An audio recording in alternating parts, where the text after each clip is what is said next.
وقال الملأ من قوم فرعون أتذر موسى وقومه ليفسدوا في الأرض ويذرك وآلهتك قال سنقتل أبناءهم ونستحيي نساءهم وإنا فوقهم قاهرون قال موسى لقومه استعينوا بالله واصبروا إن الأرض لله يورثها من يشاء من عباده والعاقبة للمتقين قالوا أوذينا من قبل أن تأتينا ومن بعد ما جئتنا قال عسى ربكم أن يهلك عدوكم ويستخلفكم في الأرض فينظر كيف تعملون ولقد أخذنا آل فرعون بالسنين ونقص من الثمرات لعلهم يذكرون فإذا جاءتهم الحسنة قالوا لنا هذه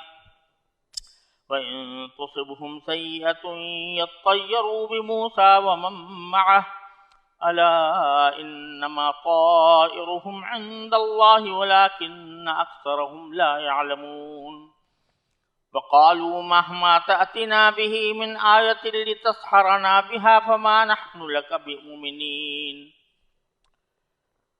یہ سورہ اعراف کی آیت نمبر 127 سے 132 تک میں نے آپ کے سامنے پڑھی ہے۔ اس کا ترجمہ یہ ہے، اور فرعون کی قوم کے سرداروں نے کہا، یعنی فرعون سے کہا، کیا آپ موسیٰ اور اس کی قوم کو کھلا چھوڑ رہے ہیں تاکہ وہ زمین میں فساد مچائیں اور آپ کے خداؤں کو پس پش ڈال دیں؟ وہ بولا، ہم ان کے بیٹوں کو قتل کریں گے اور ان کی عورتوں کو زندہ رکھیں گے اور ہمیں ان پر پورا قابو حاصل ہے۔ موسیٰ نے اپنی قوم سے کہا، اللہ سے مدد مانگو اور صبر سے کام لو، یقین رکھو کہ زمین اللہ کی ہے، وہ اپنے بندوں میں سے جسے چاہتا ہے اس کا وارث بنا دیتا ہے، اور آخری انجام پرہیزگاروں ہی کے حق میں ہوتا ہے۔ انہوں نے کہا کہ ہمیں تو آپ کے آنے سے پہلے بھی ستایا گیا تھا اور آپ کے آنے کے بعد بھی ستایا جا رہا ہے۔ موسیٰ نے کہا، امید رکھو کہ تمہارا پروردگار تمہارے دشمن کو ہلاک کر دے گا اور تمہیں زمین میں اس کا جانشین بنا دے گا، پھر دیکھے گا کہ تم کیسا کام کرتے ہو۔ اور ہم نے فرعون کے لوگوں کو قحط سالی اور پیداوار کی کمی میں مبتلا کیا تاکہ ان کو تنبیہ ہو، مگر نتیجہ یہ ہوا کہ اگر ان پر خوشحالی آتی تو وہ کہتے یہ تو ہمارا حق تھا، اور اگر ان پر کوئی مصیبت پڑ جاتی تو اس کو موسیٰ اور ان کے ساتھیوں کی نحوست قرار دیتے۔ ارے یہ خود ان کی نحوست تھی جو اللہ کے علم میں تھی، لیکن ان میں سے اکثر لوگ جانتے نہیں تھے، اور موسیٰ سے کہتے تھے کہ تم ہم پر اپنا جادو چلانے کے لیے چاہے کیسی بھی نشانی لے کر آ جاؤ، ہم تم پر ایمان لانے والے نہیں ہیں۔ یہ واقعات حضرت موسیٰ علیہ السلام کی جادوگروں پر فتح کے بعد کے ہیں، اور جیسا کہ پہلے عرض کیا گیا تھا، موسیٰ علیہ السلام کو جو جادوگروں پر کھلی فتح حاصل ہوئی، اس کی وجہ سے ماحول میں بڑی تبدیلی آ گئی تھی، اور اس کا رعب خود فرعون کے اوپر بھی طاری تھا، جس کی وجہ سے اس نے جو اعلان کیا تھا کہ میں سب کو سولی چڑھاؤں گا، تو بظاہر ایسا لگتا ہے کہ وہ اس پر قادر نہیں ہوا، اور موسیٰ علیہ السلام اور ان کے ساتھیوں پر اس نے کچھ اس طرح کا اقدام نہیں کیا کہ جس سے ان کا قتل عام ہو۔ اس وجہ سے جو موسیٰ علیہ السلام کے مخالفین تھے اور سردار تھے فرعون کے، انہوں نے کہا کہ اتذر موسیٰ وقومہ، کیا آپ موسیٰ اور اس کی قوم کو کھلا چھوڑ رہے ہیں لیفسدوا فی الارض، تاکہ وہ زمین میں فساد پھیلائیں؟ یعنی ان کے اس واقعے نے پوری زمین کے اندر، پورے ملک کے اندر ایک ہلچل مچا دی ہے۔ اب اگر یہ مزید زندہ رہیں گے تو اس ہلچل میں اضافہ ہوگا، لوگوں کی تشویش بڑھے گی، آپ کی حکومت کے خلاف سازشیں تیار ہو سکتی ہیں۔ وَيَذَرَكَ وَآلِهَتَكَ، اور اس بات کا بھی اندیشہ ہے کہ اگر ان کو زندہ چھوڑا گیا، اور موسیٰ علیہ السلام کو خاص طور پر، تو یہ آپ کو بالکل ہی چھوڑ بیٹھیں گے، یعنی یہ آپ کی حکومت اور آپ کی سلطنت کے قبول کرنے سے انکار کریں گے، اور آپ کے دیوتاؤں کو، خداؤں کو بھی چھوڑ دیں گے اور لوگوں سے چھڑوا دیں گے۔ یہاں سوال یہ پیدا ہوتا ہے کہ وہ تو فرعون خود خدائی کا دعوے دار تھا۔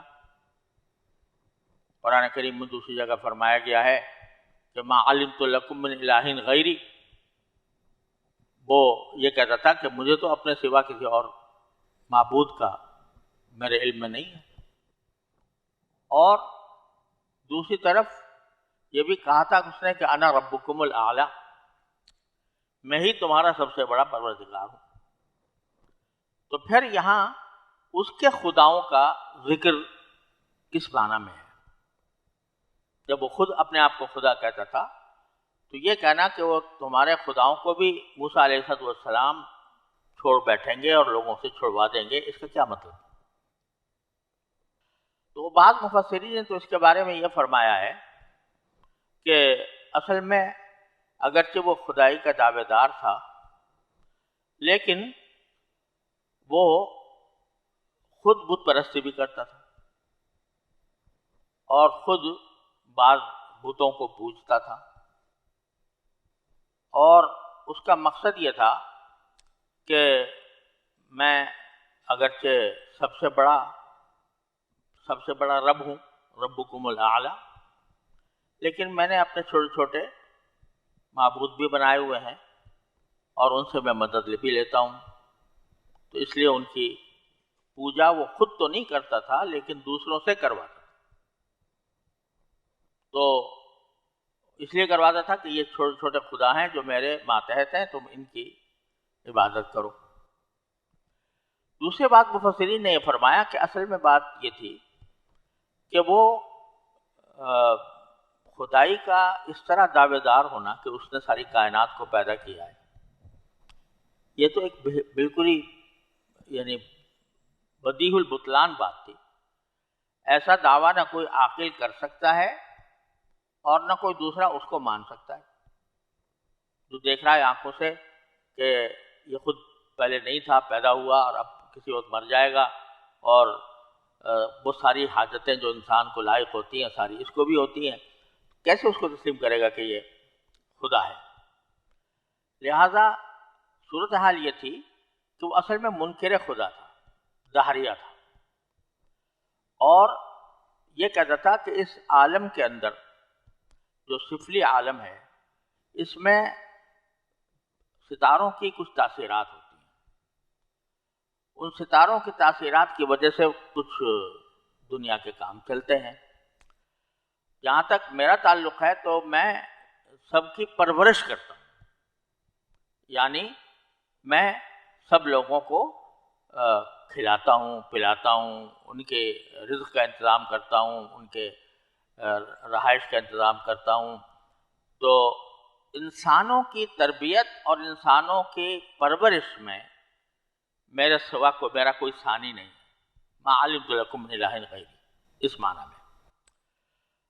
البتہ عالم سفلی کے اندر کچھ تاثیرات ہیں جو ستاروں کے اندر ہوتی ہیں، تو اس وجہ سے ستاروں کا ایک شبیہ بتوں کی شکل میں بنا کر اس کی عبادت کے لوگوں کو دعوت دیا کرتا تھا، ہو سکتا ہے خود بھی کرتا ہو۔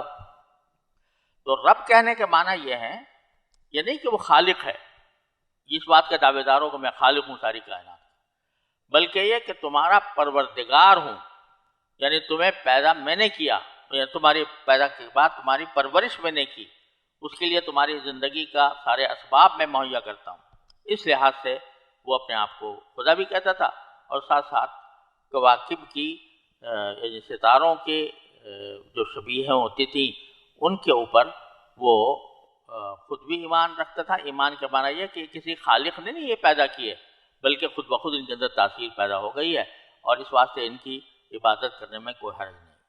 اس لیے وہ اس کا الہ تک کہا گیا کہ اس کے خداؤں کو. تو جب یہ انہوں نے اعتراض کیا سرداروں نے تو فرعون نے کہا کہ ایسا میں ہم سنقتل ابناءہم ونستحیی نساءہم. تمہیں جو اندیشہ ہے کہ یہ قوم غالب آ جائے گی اور میری سلطنت کو تباہ کر دے گی تو ہم اس کا علاج یہ کریں گے کہ جتنے بھی ان کے بنی اسرائیل کے یا ان کے حامیوں کے بچے ہوں گے مذکر بچے ان سب کو تو قتل کر دیں گے. ایک قتل کا سلسلہ تو پہلے سے جاری تھا موسیٰ علیہ السلام کے آنے سے پہلے ہی اور اب اس کو مزید برقرار رکھ کر اس میں اور وسعت پیدا کریں گے کہ ان کے سارے بچوں کو قتل کریں گے اور عورتوں کو زندہ رکھیں گے تاکہ ان کو اپنی غلامی میں رکھا جائے ان کا کنیز بنا کر ان سے خدمت لی جائے. جب سارے کے سارے ان کی مذکر اولاد ختم ہو جائے گی اور صرف مؤنث باقی رہ جائیں گے تو پھر کوئی خطرہ ان سے یہ باقی نہیں رہے گا کہ یہ ہمارے اوپر حملہ کر کے اور ہماری سلطنت کو تباہ و برباد کریں. اور یہ جو میں کہہ رہا ہوں کہ میں ان کے سارے بیٹوں کو قتل کروں گا تو یہ کوئی ایسی بات نہیں ہے جو میرے بس سے باہر ہو. وَإِنَّا فَوْقَهُمْ قَاهِرُونَ. ہم ان کے اوپر پوری طرح قابو رکھتے ہیں. لہذا یہ کوئی اتنا بڑا مشکل نہیں ہے مسئلہ بلکہ ہم یہ سارے کام کریں گے اس کے نتیجے میں ان کو سر چڑھنے کا موقع نہیں ملے گا. اب یہ ساری گفتگو جو انہوں نے اپنے سرداروں کے ساتھ کی تھی وہ پہنچ گئی حضرت موسیٰ علیہ السلام کو بھی اور ان کی قوم کو بھی کہ فرعون نے یہ ارادہ کیا. یہاں ایک بات اور بھی قابل ذکر ہے کہ یہاں یہ تو کہہ رہا ہے کہ ان کے بیٹوں کو قتل کروں گا لیکن موسیٰ علیہ السلام کے قتل کرنے کا ذکر نہیں کرتا کہ میں موسیٰ علیہ السلام کو قتل کروں گا. وجہ یہ ہے کہ اللہ تعالیٰ نے موسیٰ علیہ السلام کی ایسی ہیبت اس کے اوپر مسلط کر دی تھی کہ ان کو چھیڑنا اس کو بالکل اپنے لیے مشکل معلوم ہوتا تھا. حضرت سعید ابن جبیر رحمۃ اللہ تو یہ فرماتے ہیں کہ اس کا حال یہ ہو گیا تھا کہ موسیٰ علیہ السلام کو دیکھ لیتا تو پیشاب خطا ہو جاتا تھا. لہذا اس کے اوپر ہیبت ایسی سوار تھی کہ اس نے اور بیٹوں کو تو قتل کرنے کا کہا موسیٰ علیہ السلام کو قتل کرنے کا نہیں کہا. اب جب یہ گفتگو پہنچی ہے موسیٰ علیہ السلام اور ان کے ساتھیوں کو تو ظاہر ہے ایک طبعی طور پر ایک تشویش لائق ہوتی ہے. تو موسیٰ علیہ السلام نے اپنی قوم کی تشویش کو سمجھتے ہوئے اپنی قوم سے کہا استعینوا باللہ واصبروا. یہ ایک مصیبت تو آ رہی ہے تمہارے اوپر، بے شک تمہارے بیٹوں کو ذبح کیا جائے گا اور تمہاری عورتوں کو زندہ رکھا جائے گا، لیکن جب تک یہ ہے مصیبت تو اس میں دو کام، ایک اللہ کی مدد مانگو استعینوا باللہ، اور دوسرا یہ کہ صبر سے کام لو. تو یہ دو باتیں ہیں جن کے ذریعے تم اس سازش کا مقابلہ کر سکتے ہو. بتایا گیا کہ جب بھی کوئی مصیبت انسان کو درپیش ہو، کوئی مشکل درپیش ہو، تو یہی دو کام ہیں جو انسان کے کرنے کے. ایک یہ کہ وہ اللہ کی طرف رجوع کرے، اللہ تعالیٰ سے مدد مانگے اور مصیبت کو دور کرنے کی دعا کرے، اور دوسرا ہے کہ خود صبر سے کام لے.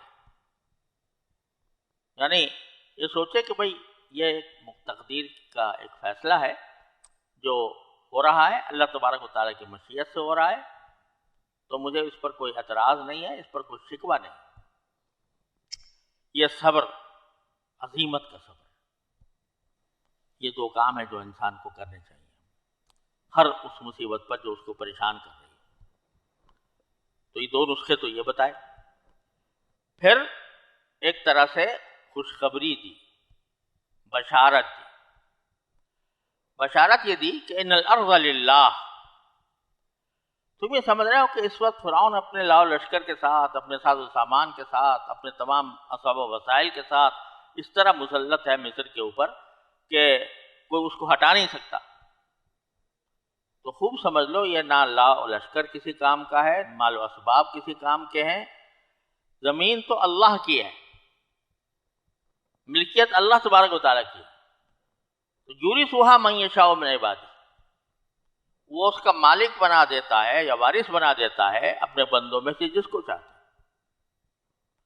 تو مطلب یہ کہ یہ جو میں تم سے کہہ رہا ہوں کہ بھائی تم صبر سے کام لو اور اللہ کی مدد طلب کرو، تو یہ کوئی ایسی بات نہیں ہے کہ جو انہونی ہو، بلکہ اللہ تبارک و تعالیٰ ہی نے ہی اپنے حکمت بالغہ سے جس کسی کو کوئی حکومت دی ہے وہ اس نے اپنے حکمت اور مشیت کے تحت دی. اب اللہ تعالیٰ کی حکمت ہے اور اس کی مشیت ہے کہ وہ اس فرعون کے ظلم و ستم کا خاتمہ کرنا چاہتا ہے، لیکن اس کے لیے تھوڑی تمہیں قربانی دینی ہے. اس قربانی کے لیے تم تیار رہو.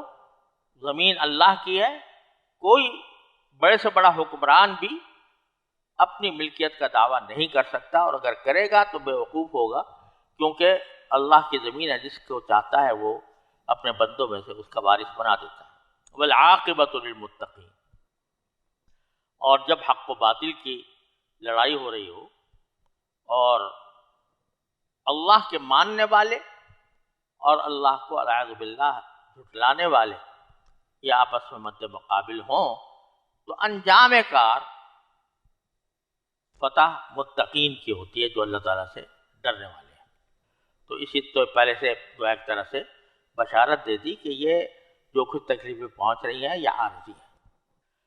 قالوا اوذینا من قبل ان تأتینا من بعد ما جئتنا.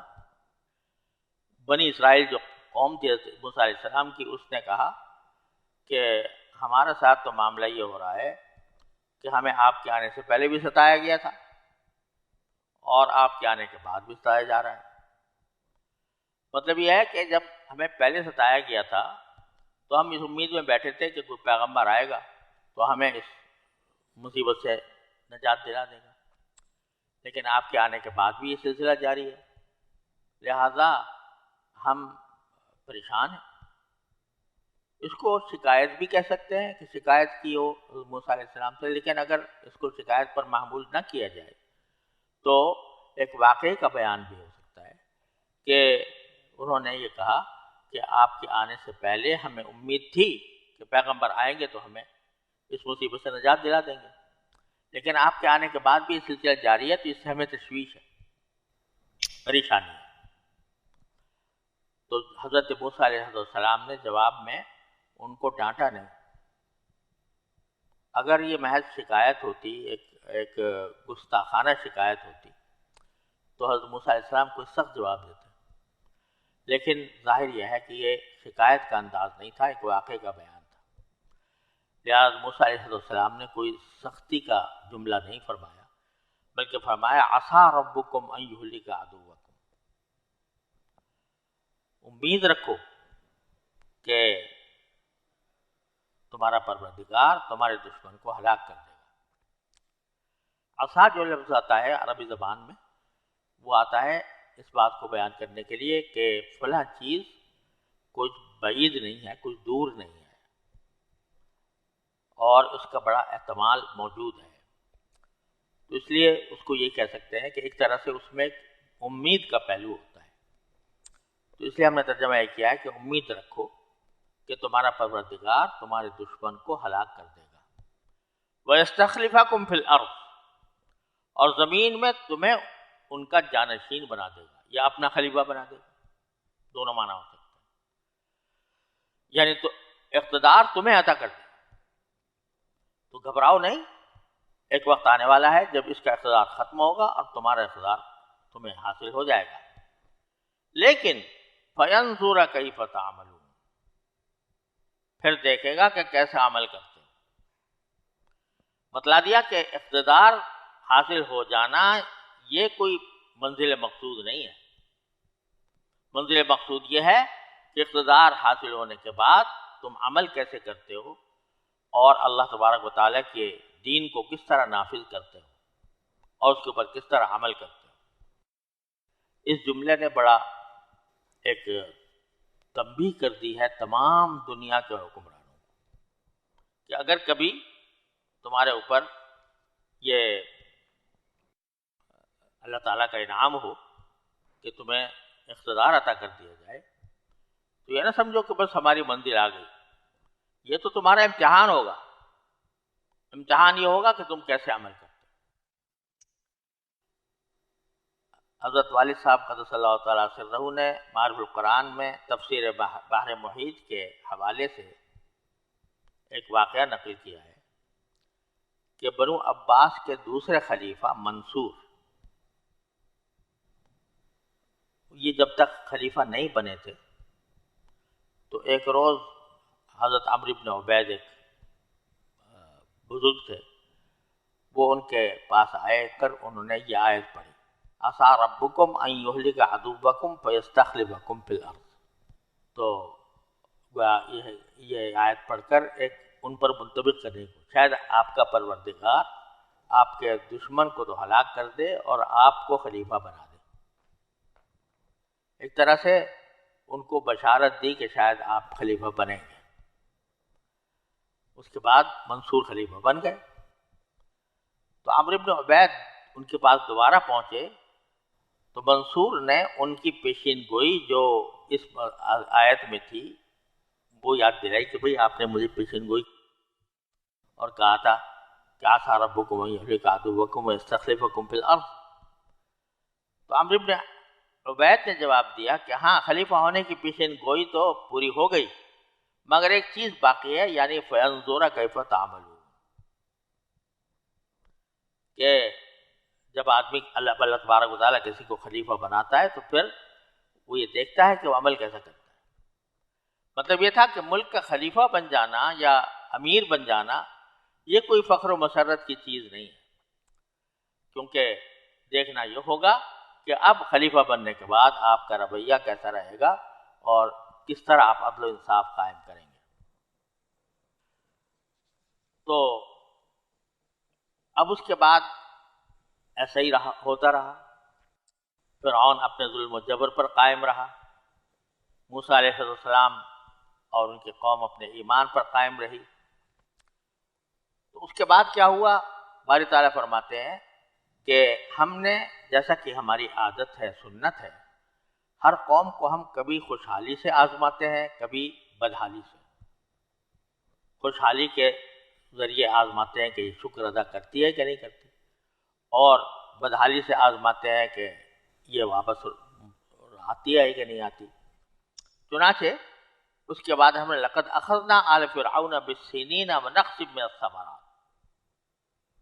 ہم نے فرعون کے لوگوں کو قحط سالی اور پیداوار کی کمی میں مبتلا کیا لعلہم یذکرون تاکہ وہ کچھ نصیحت حاصل کریں. تو دو چیزیں ذکر فرمائی ایک قحط سالی اور دوسرے ثمرات میں. تو قحط سالی تو کہتے ہیں دیہاتوں میں آئی اور ثمرات میں کمی شہروں میں آئی. گویا پیداوار گھٹتے گھٹتے بہت کم رہ گئی. تو جب تو کیا ہوتا تھا کہ فَإِذَا جَاءَتْهُمُ الْحَسَنَةُ اگر ان کے اوپر خوشحالی آتی تو وہ کہتے قَالُوا لَنَا هَٰذِهِ یہ تو ہمارا حق تھا ہمیں ملنا ہی چاہیے. اور وَإِن تُصِبْهُمْ سَیِّئَةٌ اور اگر کوئی مصیبت پڑ جاتی تو کہتے کہ یطیروا بموسیٰ ومن معہ تو وہ موسیٰ علیہ السلام اور ان کے ساتھیوں کی نحوست قرار دیتے. یہ تطیر کا جو لفظ آیا ہے اور اسی طرح آگے الا انما طائرهم طائر کے لفظ معنی تو پرندے کے ہوتے ہیں لیکن قدیم زمانے سے جو پرندے کو شگون کے طور پر استعمال کیا جاتا تھا. پرندہ اگر دائیں طرف سے مڑ گیا اچھا شگون ہے، ہماری طرف سے مڑ گیا برا شگون ہے وغیرہ، تو پھر یہ لفظ مطلق شگون کے لیے یا نحوست کے لیے استعمال ہو جاتا ہے۔ یہاں پر ایسا ہی کہ وہ کہتے ہیں وہ موسیٰ اور ان کے ساتھیوں کی نحوست قرار دیتے تھے۔ باری تعالیٰ فرماتے ہیں الا انما طائرهم عند اللہ، ارے یہ تو خود ان کی نحوست تھی جو اللہ کے علم میں تھی۔ یہ کسی موسیٰ علیہ السلام کی، ان کی قوم کی نہیں، بلکہ ان کی بدعمالیوں کی نحوست تھی، ان کے کفر کی نحوست تھی، جس کی وجہ سے یہ مصیبتیں آ رہی تھیں۔ وَلَٰكِنَّ أَكْثَرَهُمْ لَا يَعْلَمُونَ، لیکن ان میں سے اکثر لوگ جانتے نہیں تھے۔ اور نتیجہ یہ کہ ساری خوشحالی بدحالی سب کا سامنا کرنے کے بعد بھی ان کا کہنا یہ تھا وَقَالُوا مَهْمَا تَأْتِنَا بِهِ مِنْ آیَةٍ لِتَسْحَرَنَا بِهَا، کہ تم حضرت موسیٰ علیہ السلام سے یہ کہتے تھے کہ تم اب ہم پر اپنا جادو چلانے کے لیے چاہے کیسی بھی نشانی لے کر آ جاؤ، فَمَا نَحْنُ لَكَ بِمُؤْمِنِينَ، ہم تم پر ایمان لانے والے نہیں ہیں۔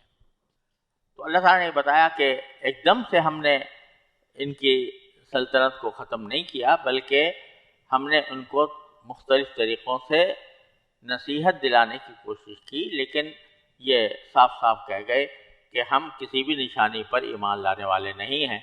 تو اس کے بعد ان کے ساتھ جو معاملہ ہوا وہ انشاءاللہ اگلی آیات میں آئے۔